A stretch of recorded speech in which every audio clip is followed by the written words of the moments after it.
gravitated toward the short stick. I was like, this has been an experiment. Goodbye.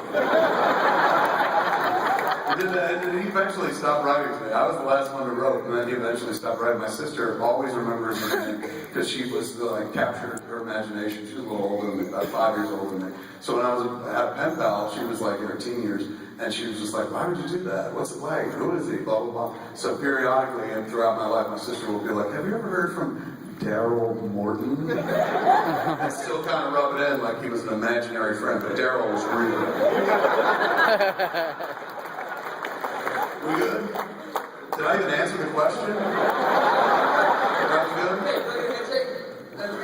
Yeah, come on out, man. Absolutely. Meantime, we'll jump upstairs. Hey, Tom Yell, how are you? Hey, how are you doing, Joe? Very good. I'm about to get my hug on. Thank you, sir. How are you? I'm wonderful. But the question is, as a Star Wars nerd, what is your shining accomplishment? Is it turning Princess Leia into the person Jason Mewes tried to eat out? Or is it turning Grandmaster Luke Skywalker into cock knocker? Yeah!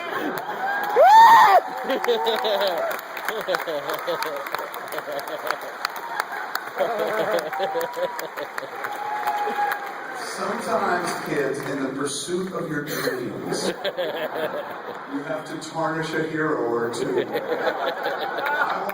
I wanted to lightsaber fight with Luke Skywalker. They were never going to let me do that in a real movie, so I had to be like, okay, it's not lightsaber, it's blunt saber. You're not Luke Skywalker, you're comic knocker.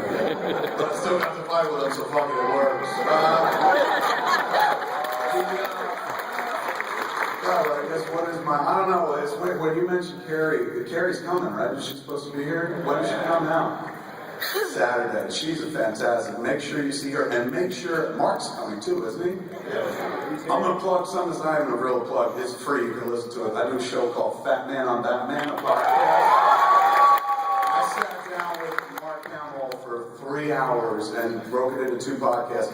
No lie, it's some of the most riveting audio you'll ever hear in your life.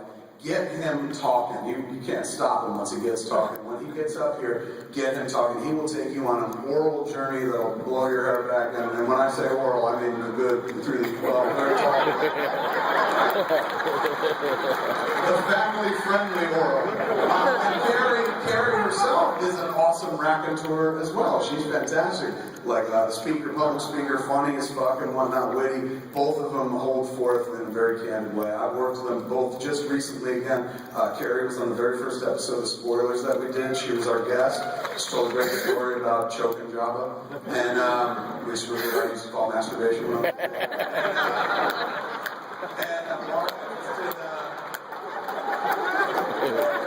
Mark just did the 2-part podcast with, and he was so magnanimous and so giving, such an amazing storyteller.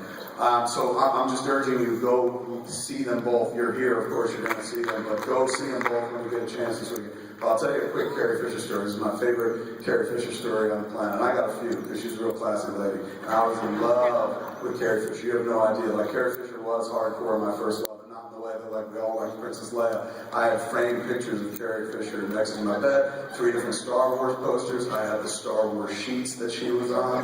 So every night before I went to bed, I kissed the posters, kissed the frame, and I hate to tell you what I did with the sheets. So, big fan my whole life. Like, I remember John Kovic and Chris Dominguez, man, once we were playing football, nerd football in New York, and you know, we're young, so they want to roughhouse and shit, but I'm not a roughhouse really guy. And they're like, hey, what makes you mad, man? Like, we want to wrestle and stuff, but you don't do that kind of stuff. I was like, nothing, man. Nothing really makes me mad. They're like, well, and they're looking for shit. It was adorable. Never forget it. Like, I remember Chris Dominguez going like, well, what if, like, I'm not saying we're going to do this, but like, what if we made fun of your mother? And I was like, nah. But that really wouldn't make me that mad. And John Kovic out of nowhere goes, Carrie Fisher? And I was like, shut up. And they were like, oh!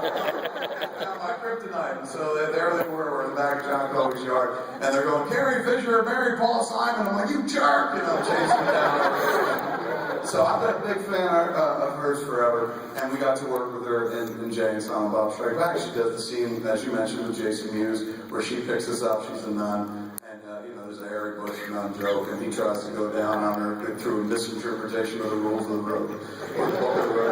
So we're shooting that scene. Carrie and Jason in the front seat. I'm in the back seat, and that's in the wide shot, the 3 shot. But when we get into the coverage, I'm no longer in the back seat because I'm riding on the process trailer that's hooked up to the car. And, you know, there are cameras rolling around and shooting, and I'm on the back of the truck that's carrying that or towing that. And I got a monitor, a walkie-talkie, so I can communicate to them in the car and let them know, like, okay, try that line again, blah, blah, blah. So I have a feed into the car to their microphone so I can hear their conversation. And when I want to talk to them, I just talk to them through the walkie. So what you do is, you go down, say, a mile stretch of road or 2 mile stretch of road, and you drive and you shoot the sequence, and then you turn around. Don't shoot on the way back because you're going to have to cut continuity. The background's got to kind of look the same as you cut from shot to shot. So instead, go all the way back to the start and start doing it again. So during that time, you go back to the start. There's downtime between the 2 actors. And the 2 actors in the car, well, there's 1 actor in the car, and Jason Mewes.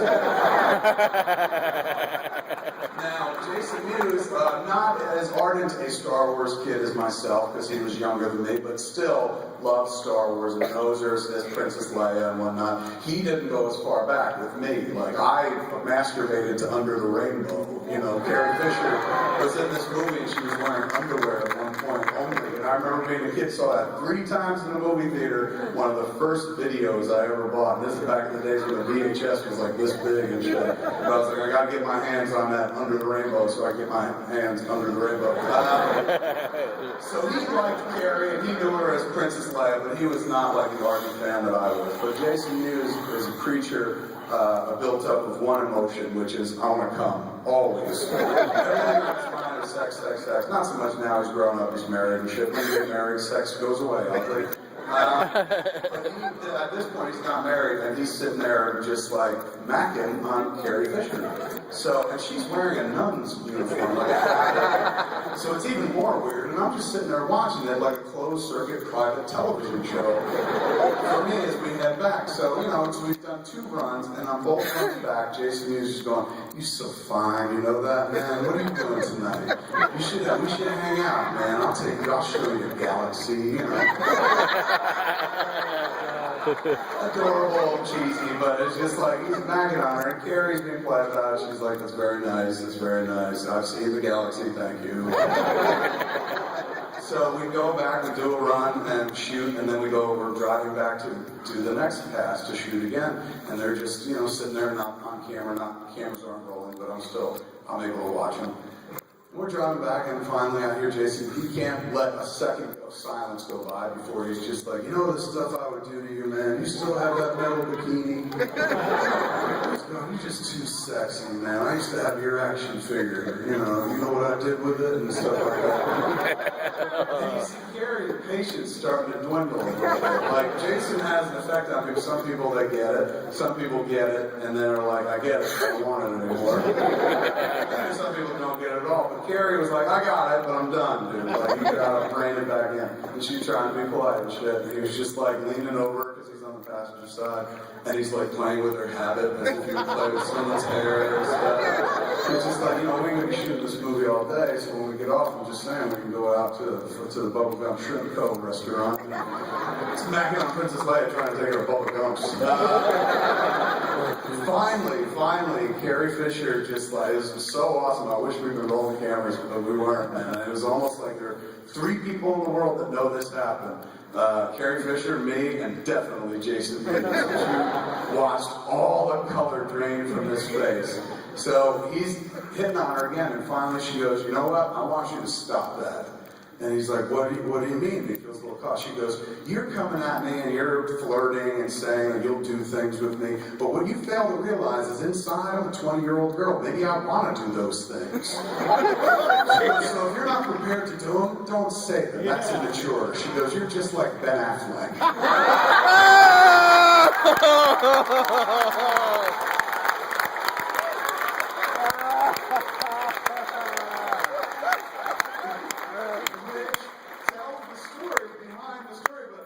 When she said that, immediately in my head, I played on some moment somewhere in Hollywood where Ben was just like, I'd like to show you the galaxy. He literally fucking Beckett on it just like news, man. So they pull, we do another run the whole time, which is like the next pass that he does, Muse all loose.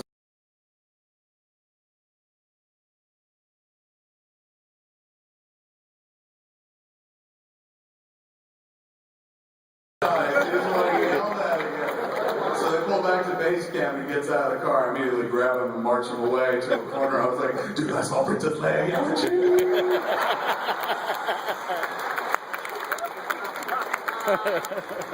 She hates you like Vader, bitch. So that's the moment for me that like I never would have saw.